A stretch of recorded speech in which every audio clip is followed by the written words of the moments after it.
कर फैंशियन ने कुछ फाइल्स बाहर लाने का इशारा किया, उन्हें सीधा टेबल पर फेंकते हुए कहा, लेकिन अगर आप अपनी वफादारी नहीं पहचान सकते, तो मुझे डर है कि आपकी बाकी की जिंदगी जेल में गुजरेगी। उन फाइल्स के कवर पर लिखा था, मिंग परिवार का डोंगी के साथ मिलकर स्मगलिंग करने के सबूत। ये देखकर सभी अधिकारियों, ऑफिशियल्स ने कई बार थूक निगला और वो बिल्कुल खामोश हो गए। तुरंत ही एक अधिकारी जिया ने मुस्कुराते हुए कहा, मैं मिंग परिवार के 7वें बेटे से तब मिला था जब वो छोटा था। वो सच में इस सज्जन की तरह दिखता है। एक अधिकारी यी ने भी साथ देते हुए कहा, ओवरवॉच काउंसिल ने जिसे ढूंढा है वो नकली कैसे हो सकता है? मिंग माँ बेटे ने यकीनन बहुत बुरे काम किए हैं, उनका पैसा चाहने लायक नहीं है। बाकी ऑफिशियल्स ने भी एक के बाद एक सुर मिलाया, चाहने लायक नहीं है, बिल्कुल चाहने लायक नहीं है। इस वक्त मौके पर सिर्फ एल्डेस्ट प्रिंसेस के साथ जुड़े ऑफिशियल्स ही अपने दांत पीस रहे थे और खामोश थे। वो इन ऑफिशियल्स को एक किताब के पन्ना पलटने से भी तेजी से अपनी बात बदलते देख रहे थे। शातिफई को भी बहुत घिन आ रही थी और फैंशियन को और भी ज्यादा थकान महसूस हुई। क्या अफसरशाही में हर कोई एक एक्टर है? उनके चेहरे पैनकेक्स पलटने से भी ज्यादा तेजी से बदलते हैं। अचानक एक ऑफिशियल ने टेबल ठोका और चिल्लाया, आपके काम सच में घिनौने हैं। मैं और आप लोग अलग रास्तों पर चलते हैं और साथ में साजिश नहीं कर सकते। आप लोग बाहर जाइए। ये बोलने के बाद वो तुरंत दरवाजे से बाहर निकल गया। फैंशियन ने ये देखा, उसका चेहरा बिल्कुल नहीं बदला। उसने तालियां बजाते हुए कहा, बहुत अच्छे, बहुत अच्छे, बहुत अच्छे, आज सच में आंखें खुल गई हैं, सच में बहुत अच्छे। शिनयांग के लोगों को चिंता करने की जरूरत नहीं है, हर कोई हाथ पकड़कर जा सकता है, इससे थोड़ी मुश्किल कम होगी। एक और ऑफिशियल भी गुस्से में खड़ा हो गया। उसने फैंशियन की तरफ उंगली उठाई और चिल्लाया, मत सोचना कि तुम जीत गए हो, खेल तो अभी शुरू हुआ है। बेशुमार ऑफिशियल्स एक के बाद एक बाहर निकलने लगे और निकलते वक्त जानबूझकर वही जुमला दोहराते रहे, क्या तुमने साफ सुना? ये तो बस शुरुआत है। फैंशियन ने शांति से जवाब दिया, तुम सही कह रहे हो, ये सच में बस शुरुआत है। लेकिन फैंशियन ने आखिरी जुमला अपने तक ही रखा, बस इतना है कि तुम इसका अंजाम नहीं देख पाओगे। दरवाजे के बाहर काले नकाब पहने कई लोग पहले से ही अपनी जगह पर थे। फैंशियन ने धीरे से अपना चाय का कप उठाया और एक सिप ली, फिर ताज़ा खून बहने लगा। जो ऑफिशियल्स अभी बाहर गए थे उन्हें कटते हुए देखकर गावदा ने तुरंत अपनी तलवार निकाली और चिल्लाया, हत्यारे, हिज लॉर्डशिप की रक्षा करो। फिर वो नकाबपोश लोगों से लड़ने के लिए बाहर भागा। फैंशियन हालांकि शांति से अपनी कुर्सी पर बैठा रहा और कहा, मुझे पता था तुम आओगे, मैं तुम्हारा इंतजार कर रहा था। लड़ाई शुरू हो गई, खून की बू फैलने लगी। हालांकि शिया तिफई को पता था कि एक नाटक है, फिर भी वो इसकी असलियत देखकर इतना डर गया कि उसकी आंखें फटी रह गईं। फैंशियन ने धीमी और गर्व भरी आवाज में कहा, आखिरकार ये सब मैंने ही अरेंज किया है। अंदर मौजूद ऑफिशियल्स खौफजदा थे, ना तो उनकी हिम्मत हो रही थी और ना ही वो देख पा रहे थे कि बाहर क्या हो रहा है। बाहर कॉरिडोर में गांव-दाव और बाकी लोग सीन सेट कर रहे थे, जानबूझकर जोर से बोल रहे थे, काम खत्म करो और जल्दी पीछे हटो। एक काले नकाब वाले आदमी ने अपना मास्क हटाने का नाटक किया, फिर जमीन पर गिर गया। थोड़ी देर बाद गावदा वहां आया, गाली देते हुए उसे कॉलर से पकड़कर अंदर घसीट लाया। फिर फैंशियन ने पूछताछ शुरू की, बोलो, तुम्हें किसने भेजा है? आसपास के ऑफिशियल्स फुसफुसाने लगे, लॉर्ड वैन, अगर आप ऐसे पूछेंगे तो कोई भी कातिल एतराफ नहीं करेगा। लेकिन उस आदमी ने तुरंत जवाब दिया, मुझे मिंग परिवार ने भेजा है। जो ऑफिशियल अभी बोला था वो इतना डर गया कि लड़खड़ाते हुए बोला, ये तो बहुत नकली लग रहा है। फैंशियन बस मुस्कुराया, नकली? आप सब गवाह हैं, बाहर पड़ी लाशें सबूत हैं, कातिल मिंग परिवार है। क्या मैं सही हूं? कुछ ऑफिशियल समझ गए, कुछ नहीं समझे, लेकिन उन सब ने फैंशियन का इरादा पहचान लिया, इसलिए किसी ने इनकार नहीं किया। आखिरकार उनका वहां रुकना ही ये साबित कर रहा था कि उन्होंने एक साइड चुन ली है और अब पीछे हटने का कोई रास्ता नहीं है। फैंशियन ने फिर वो फाइल उठाई और कहा, हमारे पास गवाह और सबूत दोनों हैं, अब हमें आगे कैसे बढ़ना चाहिए? एक ऑफिशियल ने तुरंत सुझाव दिया, मिंग परिवार ने एक दरबारी अधिकारी की हत्या करने की कोशिश की है, शाही कानून की तौहीन की है। उनके काम घिनौने हैं, वो बगावत का इरादा रखते हैं, उन्हें तुरंत गिरफ्तार किया जाना चाहिए, उनका सर कलम करके सबके सामने लटकाया जाना चाहिए, एक चेतावनी के तौर पर। ये अधिकारी अभी मिंग बा और बाकी लोगों को गिरफ्तार करने के लिए बंदे भेजेगा। माय लॉर्ड, कृपया इस अधिकारी की अच्छी खबर का इंतजार करें।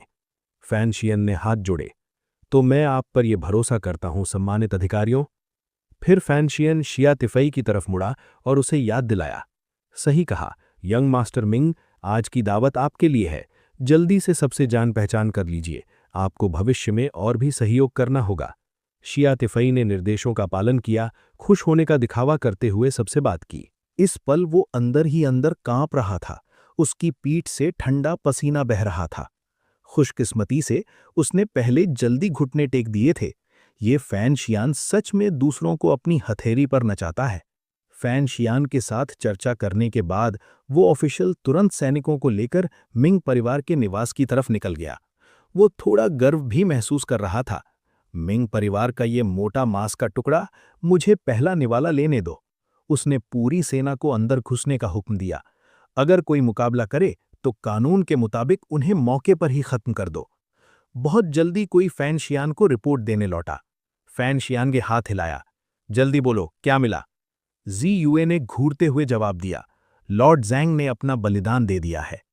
ये नतीजा उम्मीद के खिलाफ था। फैन शियान और शिया थिपेई दोनों चिल्ला उठे। क्या?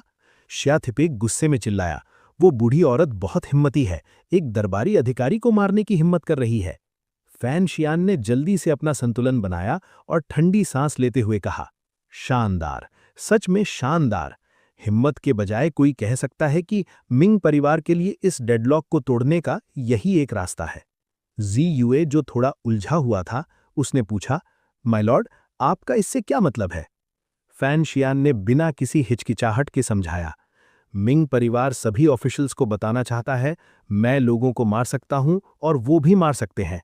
ऐसा लगता है कि वो ऑफिशियल्स अब इतनी साफ तौर पर विपक्ष यानी अपोजिंग साइड में खड़े होने की हिम्मत नहीं करेंगे।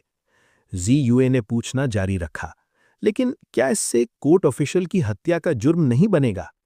फैन शियान ने बात जारी रखी, लॉर्ड ज़ैंग मिंग परिवार की संपत्ति पर कब्जा करना चाहते थे, इसलिए आधी रात को गलत इरादों से निवास पर हमला किया। मिंग परिवार ने अपनी रक्षा में ये किया। मिंग परिवार अपने कामों को सही ठहराने के लिए काफी बहाने ढूंढ सकता है। अब जब मामला यहां तक पहुंच गया है, तो लगता है इसे सुलझाने के लिए ताकत की जरूरत होगी। फिर फैन शियान दरवाजे से बाहर निकला।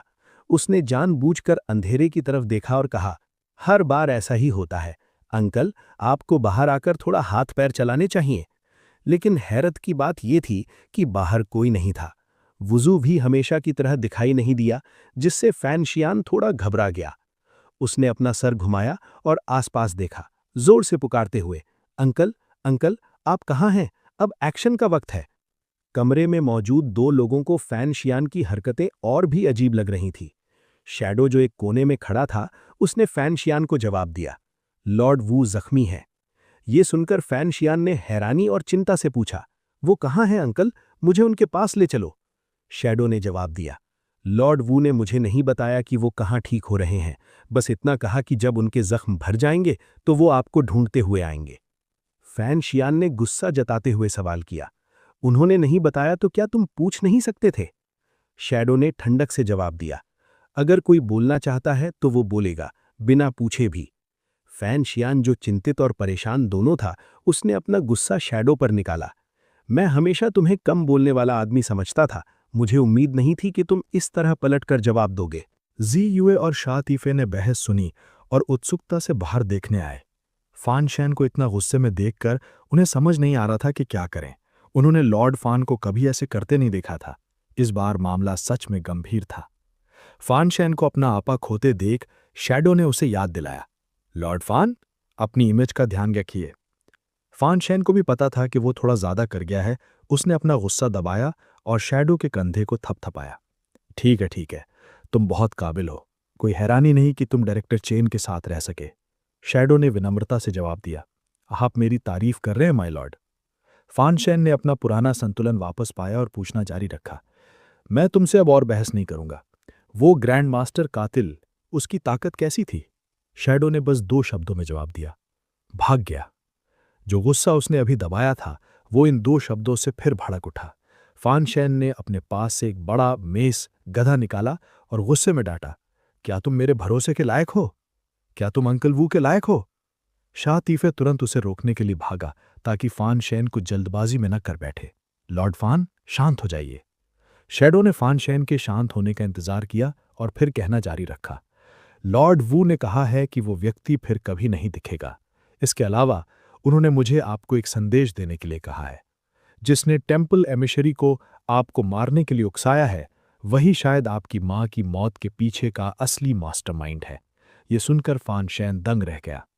जिसने मेरी माँ को मारा, वो अभी भी जिंदा है और अब मुझे और अंकल वूजू दोनों को मारना चाहता है। उसने माथे पर बल डालकर पूछा, वो कौन है? शैडो ने जवाब दिया, मैं नहीं जानता। फान शैन ने अब चिंता में हाथ जोड़े और कहा, तुम्हें आखिर पता क्या है? क्या तुम मुझे सब कुछ एक साथ बता सकते हो? शैडो ने फिर जवाब दिया, कल कोई आपकी हत्या करने आएगा माय लॉर्ड। मेरी सलाह है कि आप आज रात ही निकल जाए। मैं पीछे रहकर आपकी रक्षा करूंगा। फान शैन बिना डरे पूछता रहा, साफ साफ बताओ, कौन सा कातिल आ रहा है? शैडो ने विश्लेषण करते हुए बताया, डोंगी सिटी के स्वर्ड हट जिंगू के लोग, जिनका नेतृत्व दो भाइयों यून जिलान और हाई जिलान के शिष्य कर रहे हैं। कुल मिलाकर 3 9th रैंक और 7 हाई 8th रैंक मास्टर्स हैं। जीयूए चिल्ला उठा, डोंगी सिटी? शाह टीफे ने जीयूए को समझाया, मिंग परिवार ने स्मगलिंग के लिए समुद्री डाकुओं के साथ मिलकर काम किया ताकि डोंगी सिटी को सप्लाई कर सकें। डोंगी सिटी के स्वाभाविक रूप से इसमें हित जुड़े हैं। यूनजिलान वही व्यक्ति था जिसे फानशैन ने महल में देखा था। फानशैन ने पूछना जारी रखा, यूनजिलान मुझे याद है, वो दूसरा 9th रैंक कातिल कौन है? शैडो ने जवाब दिया, यान शेंदू, यान श्याओ यी का इकवाता बेटा। वो तीरंदाजों की एक टीम लाता है जो ढाल की रक्षा के लिए जिम्मेदार है। एक और जाना पहचाना नाम, यान श्याओ यी का सच में एक बेटा है और उसका बेटा एक 9th रैंक तीरंदाज है। शैडो ने सर हिलाया, सही कहा, इसलिए मैंने आपको सलाह दी। फान शेन सुनना नहीं चाहता था, वो सीधा मुड़ा, तुमने अपनी सलाह दी और मैंने अपना जवाब दे दिया। मेरी खबर फैलाओ, उन्हें उन्हीं की दवा का मजा चखने दो, जीयूए ने धीमी आवाज में कहा। मुझे ऐसा क्यों लग रहा है कि ये भेड़ियों को घर में बुलाने जैसा है? श्यातिफई ने सीटी बजाई, बकवास मत करो, लॉर्ड फैन के पास यकीनन कोई और प्लान होगा। शैडो उत्सुक था, तुम्हारे पास क्या प्लान है? फानशान कमरे में गया, कागज और ब्रश निकाला और लिखना शुरू किया। तुरंत प्लान बनाओ। फिर कागज पर लिखावट धीरे धीरे दिखने लगी। इसी बीच एक अनजान जगह पर किंग टेम्पल के सामने एक आदमी जमीन पर गिरा हुआ था। किंग टेम्पल का दरवाजा धीरे से खुला और एक बुजुर्ग आदमी जो पूरी तरह हुड और चोगे में ढका था बाहर निकला। वो किंग टेम्पल का हाई प्रीस्ट था और जो आदमी जमीन पर लेटा था उसके सीने पर लगे जख्म को देखकर लगता था कि वो टेम्पल एमिसरी था जिसे वुजू ने बुरी तरह जख्मी किया था। एक सेवक ने ये देखा और हाई प्रीस्ट से पूछा, क्या ये हो सकता है? हाई प्रीस्ट ने शांति से जवाब दिया, हाँ, वो नाकाम रहा है। फिर उसने हुक्म दिया, इसको पहले अंदर ले जाओ। बाकी सब ने तुरंत हुक्म का पालन किया। अगली सुबह एक हल्की हवा चली और पत्ते सरसराने लगे। फानशियान और जीयूए झील के किनारे टहलने गए। उसने दूर देखा और झील के पास का खूबसूरत मंजर देखा। किनारे पर रोते हुए विलो के पेड़ थे और झील के बीच में एक छोटा पवेलियन था। फानशियान हैरान था, साउदर्न किंग में सच में वेस्ट लेक है? क्या ये मेरी माँ का एक और मास्टरपीस हो सकता है? जीयूए ने बताया, माय लॉर्ड, शायद आप नहीं जानते, वेस्ट लेक का इतिहास 100 साल पुराना है। कहा जाता है कि ये एक तियन माई झ के निर्देशों में बनाया गया था। फानशियान ने तियन माई झ, जिसे स्वर्ग का मैसेंजर माना जाता है, शब्द पहली बार सुना। उसने अपनी ठोड़ी रगड़ी और सोचा, क्या ऐसा हो सकता है कि मेरी माँ से पहले कोई और टेम्पल से निकला था? जीयूए ने टहलते हुए कहा, इस वेस्ट लेक में पहले ज्यादा सैलानी नहीं आते थे। पता नहीं क्यों शू यहान और लेडी वाइट स्नेक की कहानी मशहूर होने लगी। फानशान मुस्कुराया और बोला, ग्रीन स्नेक और वाइट स्नेक की दास्तान? क्या पास में कोई लेफंग पगोडा भी है? जब जीयूए ने फानशान को लेफंग पगोडा के बारे में पूछने सुना तो उसने दूर एक पगोडा की तरफ इशारा किया और कहा, वो वहां है। क्या माय लॉर्ड ने भी शू यहान और लेडी वाइट स्नेक की कहानी सुनी है? फानशियान कुदरती तौर पर जवाब नहीं दे सका, बस मन ही मन मुस्कुराता रहा, ये सोचते हुए कि उसने न सिर्फ सुना है बल्कि इस पर कार्टून्स, टीवी सीरीज और मूवीज भी देखी हैं। दोनों ने चलना जारी रखा और जीयूए ने फिर बताया, कहानी फैलने के बाद बहुत से इश्कबाज मर्द और औरतें यहाँ छतरी लेकर आने लगे, इस उम्मीद में कि वो पुल पर अपने नसीब वाले से मिलेंगे। वक्त के साथ ये जैंगनान में एक मशहूर जगह बन गई। फानशियान ने अपने हाथ का सहारा लिया, झील की तरफ देखा और कहा, ये बस जवान मर्द औरतों को धोखा देने का एक मार्केटिंग गिमिक है। ये सुनने के बाद जीयूए ने पूछा, क्या माय लॉर्ड भी रोमांस की उम्र में नहीं है? फिर ज़ीयूए ने खुशी से अपने हाथ फैलाए और छेड़ा। आज हमने जो कपड़े पहने हैं उन्हें देखिए, क्या ये ब्लैक स्नेक और ग्रीन स्नेक की तरह नहीं लग रहे? फानशियान ने भी खुशी से साथ दिया। अगर मैं ब्लैक स्नेक हूं तो क्या बाद में कोई शू यहां ना आएगा? फिर दोनों साथ में हंस पड़े। अचानक एक औरत वहां आई। वो सेंटिस डुओ डुओ थी। फैनशियान, जो व्हाइट स्नेक और सूखियान का मजाक उड़ा रहा था, डुओ डुओ को देखकर चौंक गया। वो बिल्कुल सही वक्त पर आई। ये कैसा फिल्मी चीजी प्लॉट है। डुओ डुओ ने खुद को फिल्मी कहे जाने पर तुरंत अपनी मुट्ठी उठाई और धमकाया। तुम किसे क्रिंजी कह रहे हो? फैनशियान ने तुरंत इनकार किया। मैंने इस फिल्मी प्लॉट के बारे में कहा, तुम्हारे बारे में नहीं। डुओ डुओ ने फैनशियान को पकड़ा और धमकाया। तुम्हारी मार्शल आर्ट्स अब खत्म हो चुकी हैं, बेहतर होगा तुम वही बोलो जो मुझे पसंद हो। फैनशियान को झुकना पड़ा। ठीक है, ठीक है। फिर उसने एक पास के मछुआरे यानी फिशरमैन की तरफ देखा और कहा, वरना जब वो आदमी बाद में हमला करेगा तो मैं तुम्हारी मदद नहीं करूंगी। मछुआरे ने यह सुना और अपने मन में सोचा, क्या मैं पकड़ा गया हूं? इसलिए उन्होंने तुरंत कार्रवाई की। अचानक पानी के नीचे से बेशुमार कातिल उछलकर बाहर आए और एक साथ चिल्लाए, हमला! पास के लोग भी गावदा द्वारा लाए गए थे। उन्होंने अपने कपड़ों से तलवारें निकाली और चिल्लाए, लॉर्ड फैन की रक्षा करो! बेशुमार कातिलों ने उन्हें हर तरफ से घेरना शुरू कर दिया। हर तरफ खतरा मंडरा रहा था। फैनशियान डुओ डुओ के करीब गया और मदद के लिए फुसफुसाया, मेरी मदद करो। डुओ डुओ ने मुंह बनाया और मुस्कुराते हुए कहा, ठीक है फिर, शुक्रिया फिर। फैनशियान अभी शुक्रगुजार महसूस कर ही रहा था कि डुओ डुओ ने उसे आसमान में एक लात मार दी। एक 9th रैंक मास्टर की लात कितनी ताकतवर होती है। फैनशियान एक टूटे हुए पतंग की तरह आसमान में उड़ने लगा, बस बेबस होकर चिल्लाने लगा। गावदा तुरंत उसके पीछे भागा, चिल्लाते हुए, लॉर्ड फैन!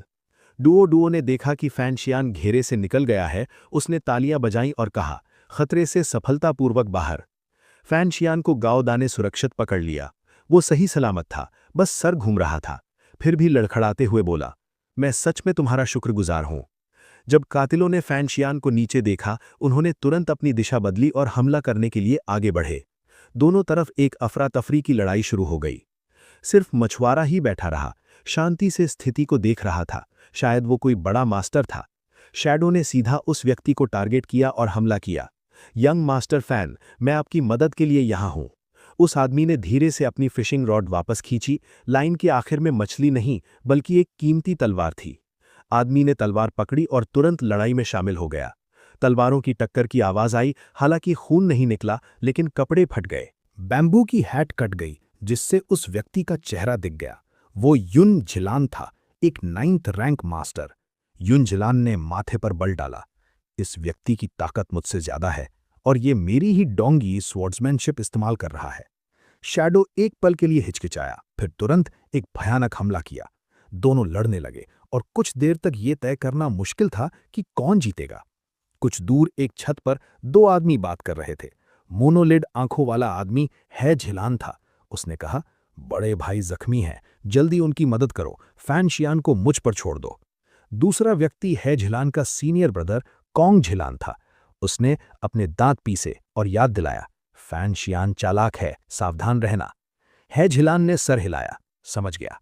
कॉन्ग झिलान ने दुआ दुआ को देखते हुए माथे पर बल डाला।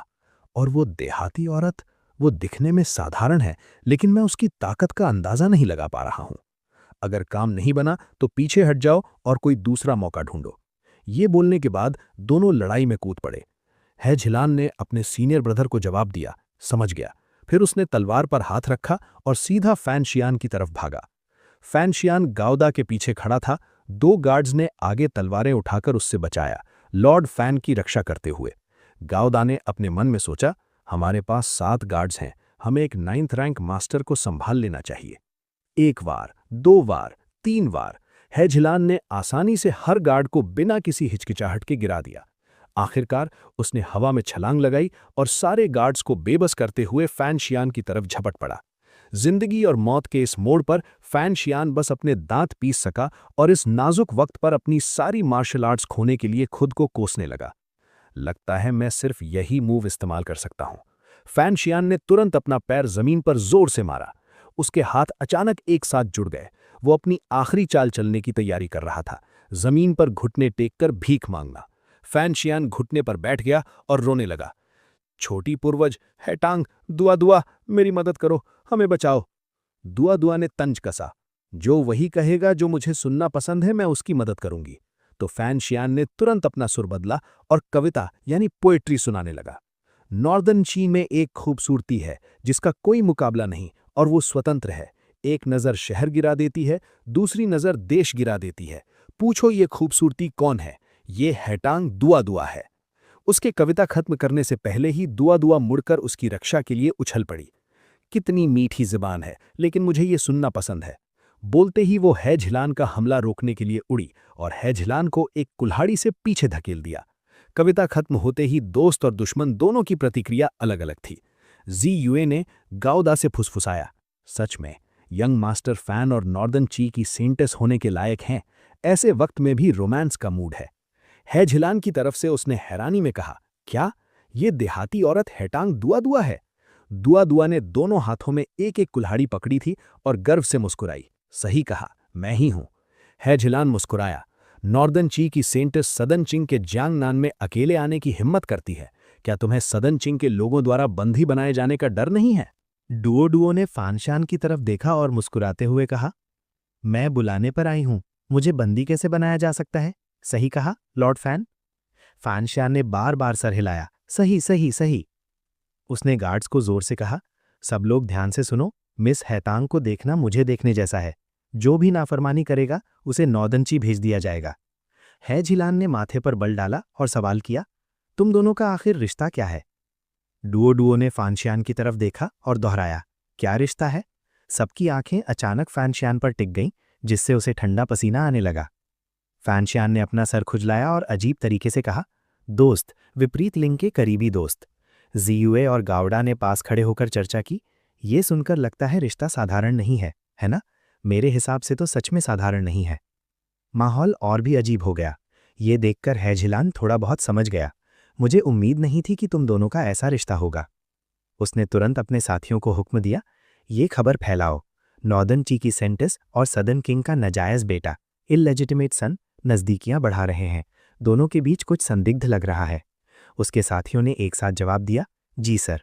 फिर उन्होंने दूसरों को बताया, नॉर्दर्न ची की सेंटिस और सदर्न किंग के नाजायज बेटे का नाजायज रिश्ता चल रहा है। एक ने 10 को बताया, 10 ने 100 को, और पास के ऑफिशियल्स ने भी ये खबर सुन ली। क्या तुमने सुना? सदर्न किंग का नाजायज बेटा नॉर्दर्न ची की सेंटिस के साथ जुड़ा है। ये सच में हमारे सदर्न किंग के लिए गर्व की बात है। लॉर्ड फैन ने बहुत अच्छा किया। ये खुशी भरी आवाज़ें सुनकर फैनशान को बहुत पसीना आया। डुओ डुओ का चेहरा आग की तरह लाल हो गया। वो फैनशान को घूर रही थी। है झिलान ने मौके का फ़ायदा उठाया और धीरे धीरे करीब आया। फैनशान ने जल्दी से हाथ हिलाकर समझाया, नहीं नहीं नहीं, ऐसा नहीं है जैसा आप लोग सोच रहे हैं। हम बस आम दोस्त हैं, बहुत आम। कृपया कोई आग में तेल मत डालिए। पता नहीं क्यों डुओ डुओ और भी गुस्सा हो गई। विपरीत लिंग के दोस्त, आम दोस्त? फैनशान ने अजीब तरीके से मुड़कर धीमी आवाज में कहा, नहीं, सिर्फ आम दोस्त नहीं। जैसे ही फैनशान मुड़ा, उसने देखा कि है झिलान उसकी तरफ भाग रहा है। सही वक्त पर डुओ डुओ हवा में उछली। है झिलान की तलवार फैनशान के सीने से बस कुछ इंच दूर थी। एक जोरदार धमाके के साथ डुओ डुओ ने है झिलान की पीठ पर पैर रखा। उसने उसे एक भयानक ताकत के साथ जमीन में दबा दिया। डुओ डुओ ने धमकाया, इसका जीवन मेरा है, तुमने इसे छूने की हिम्मत कैसे की? देखो अब। है झिलान को नीचे देखकर उसके साथियों ने चिल्लाया, सीनियर ब्रदर। फिर वो सब उसे बचाने के लिए आगे बढ़े। किसी ने गाली दी, मुझे यकीन नहीं हो रहा कि नौदनची सदनची के साथ मिलेगा। नौदनची की सेंटिस ने तो खुद मदद की। है झिलान ने अपने दांत पीसे, क्या नौदनची इस सदन किंग के नाजायज बेटे के लिए मेरे डोंगी सिटी के साथ रिश्ता तोड़ना चाहता है? डुओ डुओ ने तुरंत पलटकर कहा, मैं सिर्फ अपनी निजी हैसियत यानी पर्सनल कैपेसिटी में काम कर रही हूं। लेकिन इससे पहले कि वो खत्म करती, फांसियन ने जानबूझकर जोर से कहा, सदन चिंग आज की मदद के लिए नॉर्दर्न ची की सेंटिस का शुक्रिया अदा करता है। डुओ डुओ ने गुस्से में धीरे से गाली दी, बेशर्म। फांसियन ने गर्व से दूसरों की तरफ उंगली उठाई और धमकाया, अगर जिंदा रहना चाहते हो तो इज्जत से ये खबर लेकर वापस जाओ, डोंगी सिटी भाग जाओ। आजाद होने पर है झिलान ने पीछे हटने का मौका पकड़ा। उसके साथी ने चिंता से पूछा, सीनियर ब्रदर? है झिलान ने चुप रहने का इशारा किया। उसके मुंह के कोने में खून था, उसे अंदरूनी चोटें आई थी। जाने से पहले उसने अपने दांत पीसे और कहा, नॉर्दर्न ची, इसका अफसोस मत करना। डुओ डुओ पलटकर जोर से कुछ कहने ही वाली थी, लेकिन फांसियन ने फिर बीच में बोला, हमें अफसोस नहीं होगा, जल्दी से भागो यहां से। डुओ डुओ के पास कोई शब्द नहीं बचे। कातिलों ने पीछे हटना शुरू किया और जब वो सब चले गए तभी फांसियन ने चैन की सांस ली। आखिरकार खत्म हुआ। लेकिन किसी वजह से उसे अब और भी ज्यादा खतरा महसूस हो रहा था। डुओ डुओ गुस्से में थी, उसका चेहरा काला पड़ गया था। वो मदद करने के नेक इरादे से आई थी, लेकिन इस बेशर्म आदमी ने उसकी पीठ में छुरा घोंप दिया। उसने हर एक शब्द पर जोर देते हुए कहा, हमें अपना हिसाब बराबर करना चाहिए, है ना? फांसियन ने उसे रोकने के लिए हाथ उठाया, लड़खड़ाते हुए बोला, वो बस एक मजाक था सेंटिस, मेरी जान बख्श दो। छटाक! एक किताब फांसियन के चेहरे पर लगी, जिससे एक लाल निशान बन गया। फांसियन खाली नजरों से किताब के टाइटल को देखने लगा। डुओ डुओ ने समझाया, ये त्यानी दाव कल्टीवेशन मेथड है। मेरे मास्टर ने मुझे ये तुम्हें देने के लिए कहा था। ये तुम्हारी टूटी हुई मेरिडियंस को फिर से जोड़ने में मदद कर सकता है। फांसियन हैरान था। त्यानी दाव कल्टीवेशन मेथड? इतनी कीमती चीज तुम बस मुझे दे रही हो? डुओ डुओ ने आगे कहा, एक शर्त है, इससे मिलने वाले फायदे मॉडर्न ची के साथ बांटे जाएंगे। ये सुनने के बाद फांसियन मुस्कुराकर बोला, ये तो शुरू से ही एक आपसी फायदे का सौदा था। अगर तुम राजी नहीं होती तो ये नहीं हो पाता। लेकिन मुझे उम्मीद नहीं थी कि तुमने इस सहयोग के लिए शुरू से ही प्लान बनाया था। कोई हैरानी नहीं कि जब डोंगी सिटी के कातिलों का सामना हुआ तो तुमने इतनी गोलमोल बातें की। अगर तुम ईमानदार होती तो उन्हें चुप कराने के लिए मार देना चाहिए था। डुओ डुओ के चेहरे के हाव भाव थोड़े खराब हो गए। वो सिगु जियान के शिष्य हैं, उन्हें इतनी आसानी से नहीं मारा जा सकता। फांसियन ने संतुष्ट होकर चुटकी बजाई। मुझे उम्मीद नहीं थी कि तुम दिखने में इतनी सख्त हो, लेकिन इतनी चालाक होगी। मैंने सोचा मैं तुम्हारे खिलाफ साजिश कर रहा हूं, लेकिन मुझे उम्मीद नहीं थी कि तुमने ही मुझे मात दे दी। डुओ डुओ ने माथे पर बल डाला। फायदा उठाकर मासूम बनने का दिखावा मत करो। फिर उसने हंसकर कहा, अगर मैं कुछ नहीं करती तो भी तुम्हारे पास उनसे निपटने के बेशुमार रास्ते होते, सही है ना? दोनों ने अपने मनचाहे मकसद हासिल कर लिए और जोर जोर से हंसने लगे।